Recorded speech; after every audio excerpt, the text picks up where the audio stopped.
Right, so our next panel discussion is Modernise Now. Is AI interface and the digitisation of insurance a necessity? Which leads on beautifully from what we were just dealing with in our last session. So I'll introduce our two speakers.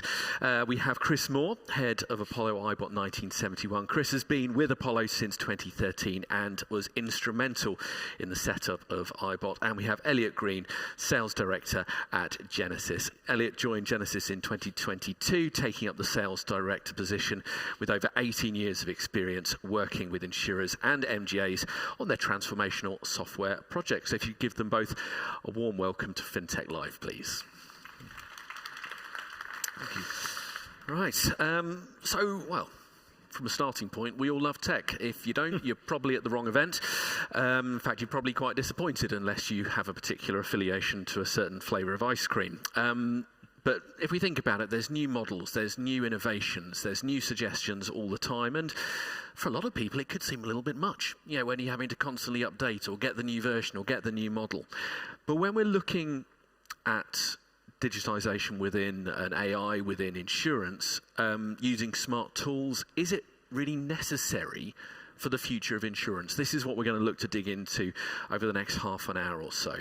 So is it necessary for the business to meet the needs of the demanding customer base? Do insurers need to help customers in different ways, 24 hours a day? We're a demanding bunch, customers. I'm sorry about that.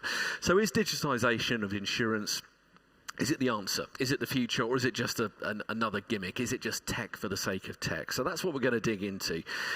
But let's start, Chris, with you if we can. Is it actually important for insurance to digitise their operations, or are we just getting sort of caught up in what people think needs to happen next rather than what should happen next?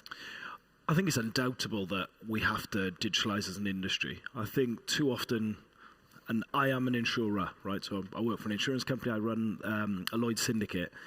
I will be the first to say that the customer journey, the customer experience of the insurance is awful. I hate buying insurance myself as a consumer. I don't read my policies because they're too confusing, even for me in the industry. And what insurance has relied on is that ability that, the customers are always going to come to us. They're always going to buy the insurance from us. And in sense that we haven't really modernised our products. A lot of people will say, oh yeah, but we've created cyber products. Cyber products have been around for 20 years. And most of our products have just sat there and idle, and we haven't had this necessity, I suppose, up until very recently to digitalise. Now, when you look at that, insurers has very much been here's our suite of products, come to us and pick whatever product you want off the shelf. Well, the new customer, the new consumer, especially the big commercial clients, they don't want that sort of buyer-seller relationship anymore. What they want is a strategic partnership. And so, what Peter was speaking about before this session is absolutely what we want to do, is that different engagement model. When you look at that strategic partnership model, the major companies that are coming to say, we want to buy huge levels of insurance are massive digital companies. And for them, data and digitalization isn't just important to their business. For many parts, it is their business. And so if we can't modernize and digitalize our product, we can't really sell anything to them. And I think the overwhelming warning sign for an insurance industry is you can't just sit there and do nothing. Because some of these new companies, and let's take Tesla, for example, because Elon's all over the news at the moment.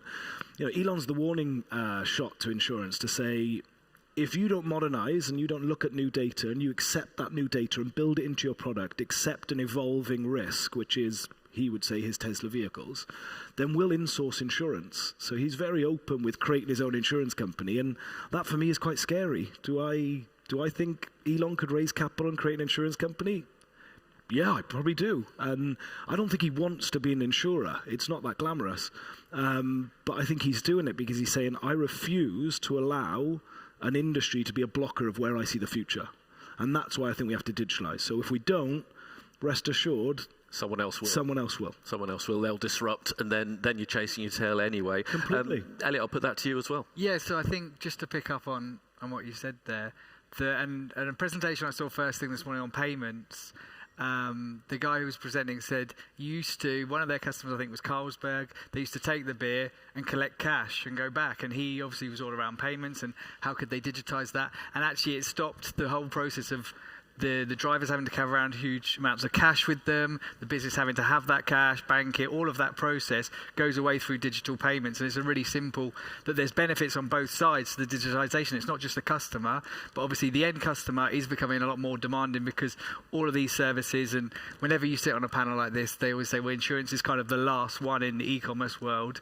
So, but if you're used to doing everything else digitally, being able to interact with your bank or whatever services it is, your supermarket, digitally, easily, seamlessly, 24 hours a day, why wouldn't you expect that from your insurance? But conversely, like I say, from an insurance point of view, you can streamline loads of processes by digitising.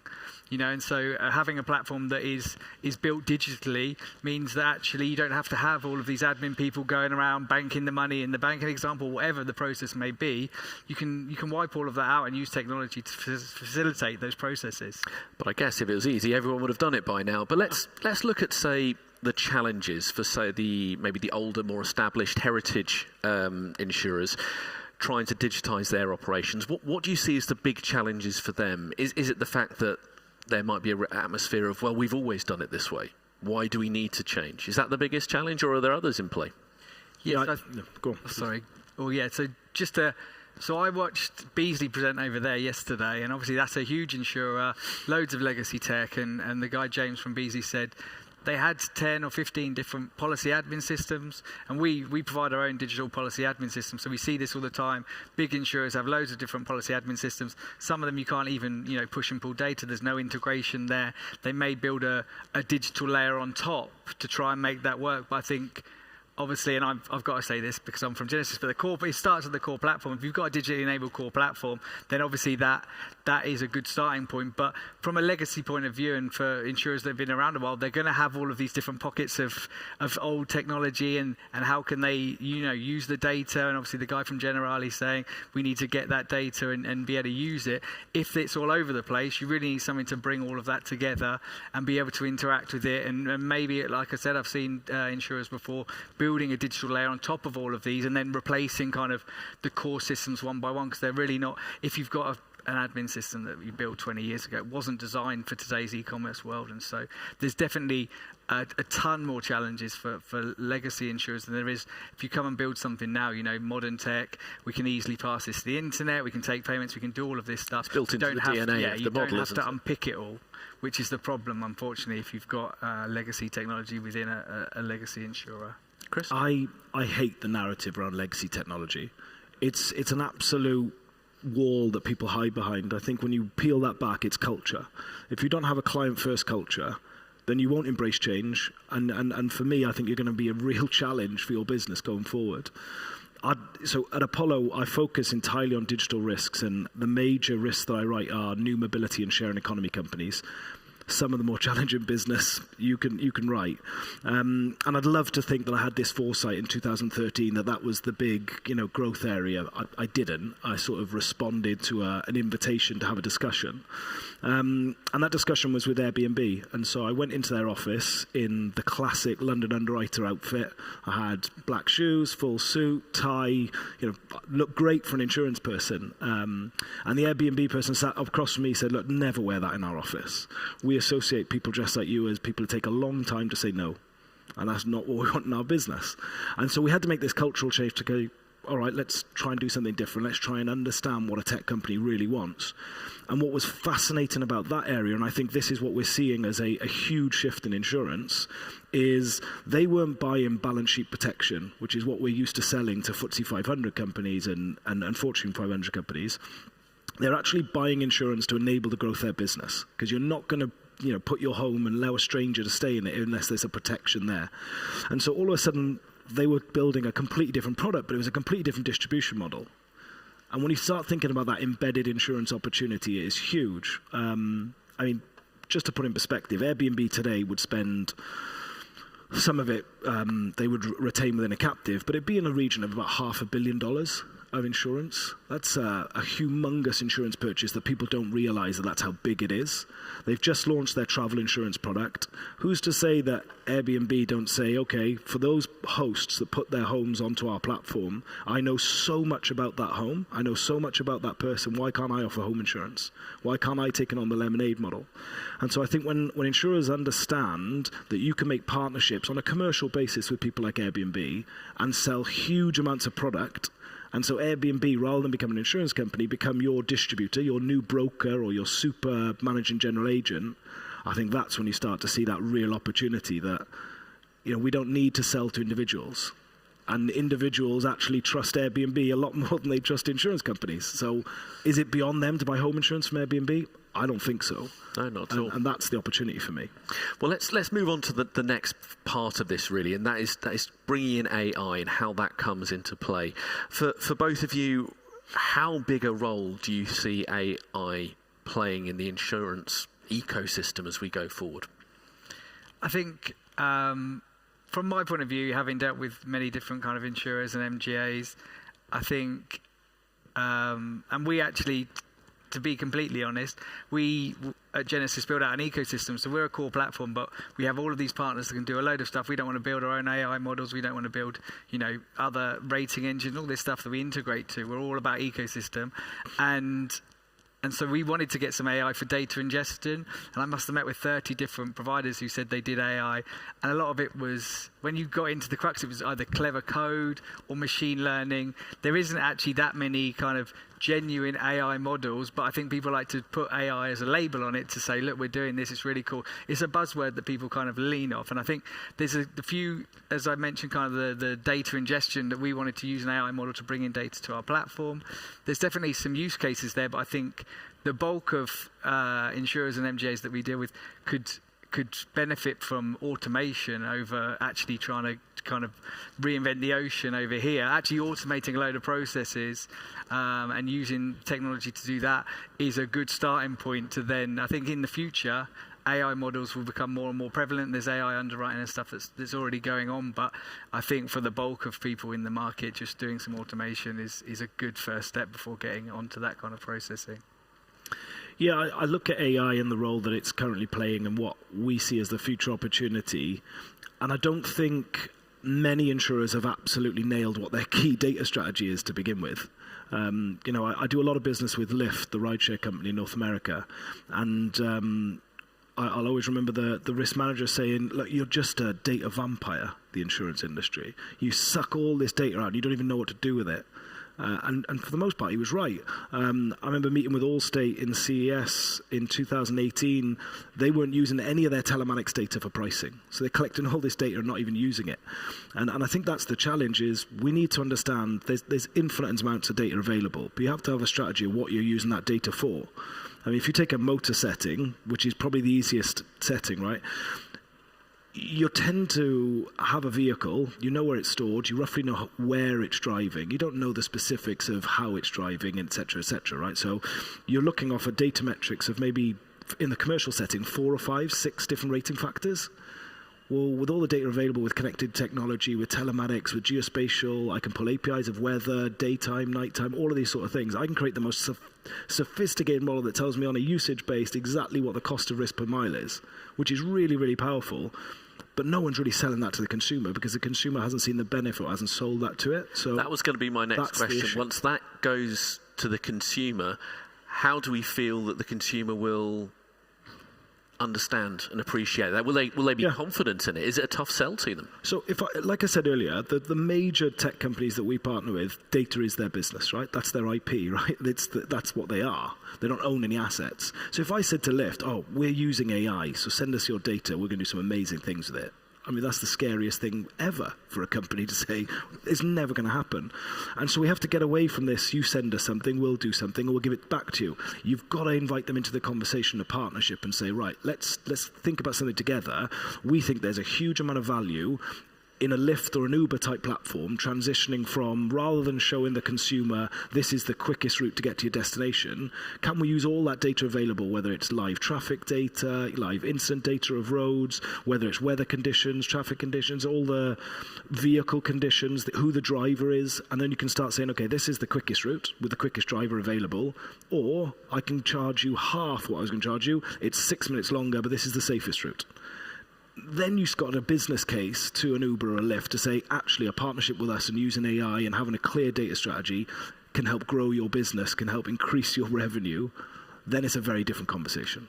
It almost turns it on its head. It goes from, detect and repair to predict and prevent. And that's game-changing, isn't it, really, in terms of the approach to the market?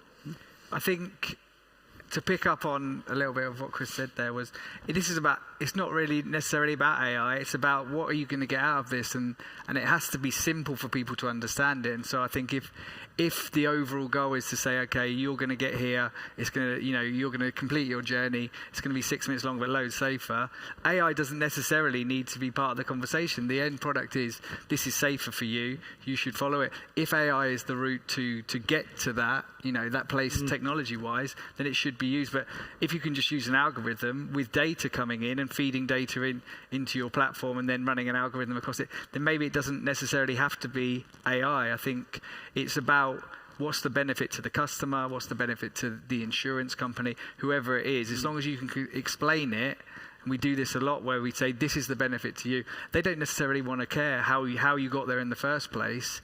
It's actually about, you've taken me from here to here and I've benefited, and if that's great, and however you did it, I don't really care as long as we got the benefit out of it more than But you touched on a good point about when we sell the benefit. As insurance companies, we are fascinated with risk transfer, and we're fascinated about the financial metrics, right? That's all we focus on. Whereas there's a whole spectrum of risk management, and there's a whole spectrum about sustainability and safety that we sometimes ignore, which is at our detriment. So actually, maybe the sell for me to a Lyft, a Deliveroo, a Just Eat, one of these new companies that are buying huge amounts of insurance, have huge amounts of data that insurers aren't using or ingesting, is by partnering with us on this data, it's not just a case that we can increase your revenue, but we can actually increase your reliability. Now, if I'm a consumer and I'm desperate for a burger on a Friday night and it doesn't arrive, you better believe I'm going to go to somebody else, and I may not go back to that provider ever again because I've had that negative experience, and that can impact the trust in my brand. So actually, when you start selling about we'll be safer, we'll be more reliable, more sustainable, you're going to get better engagement as well. So it's not just about generating more premiums, generating better profits. You used the expression data vampires earlier, and I love that expression, but the further we go into it with smart cars, black boxes in cars, wearable tech, there is just going to be this avalanche, well, it's already there, this avalanche of data, this avalanche of information. How on earth can insurers actually translate that into usable information? Well, so I think, from our point of view, obviously, and from an underwriting point of view within our platform that we've seen, it's not about there is vast amount of data. It's about pulling out the key items that you actually need within that. And I want to pick up on something Chris said around prevention and engaging more. So I think we work with a lot of health insurers, and they're now pushing a lot of messages to, I saw the ULife lady just now presenting around, can we get you doing more steps a day, maybe nudge you for more steps a day, give you benefits from that, really engaging with customers rather than insurance always used to be predominantly, you buy it, you didn't really want to buy it, if you have to make a claim, that's your only engagement, or it comes up to renewal and that's it. If we can get more on this engagement model, using data, obviously using algorithms, pushing that data, bringing the data all into one place, and then engaging with your customer on a regular basis, and them actually feeling that they got some benefit out of this.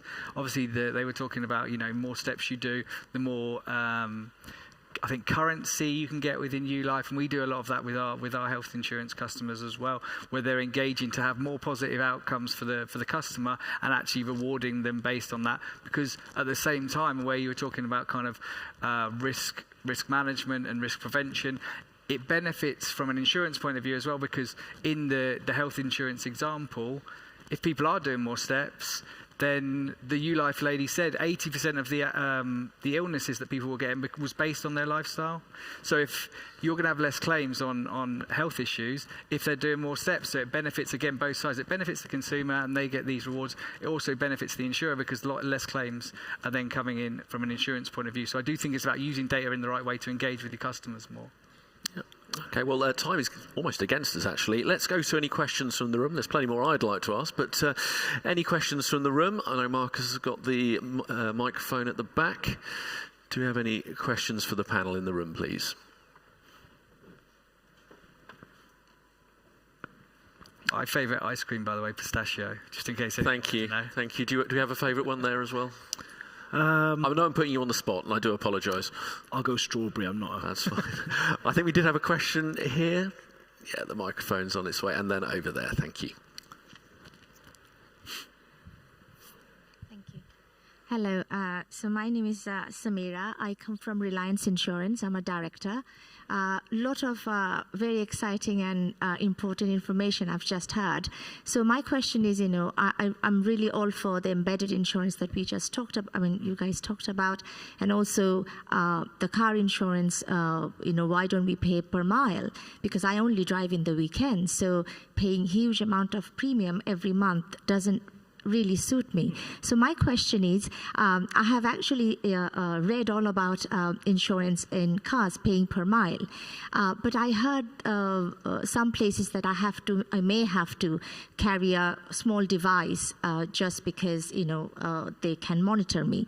So my question is, as a customer, that kind of put me off a little bit because I don't want to be watched over all the time, even though I know that. Sorry? It's the Big Brother effect. Yeah. Yes, exactly. It actually reduces your loss cost immediately by 20% because you're gonna drive like Miss Daisy. Yes, and I'll be. We're gonna punish you if you don't. Stressed. Yeah. Yeah. I can see why you don't like it.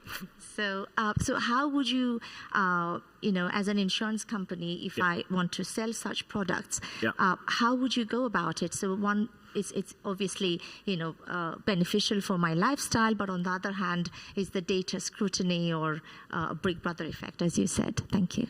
Yeah, I think the fundamental issue is insurance is obsessed with ownership. You buy a car, you insure your car. You buy a house, you insure your house.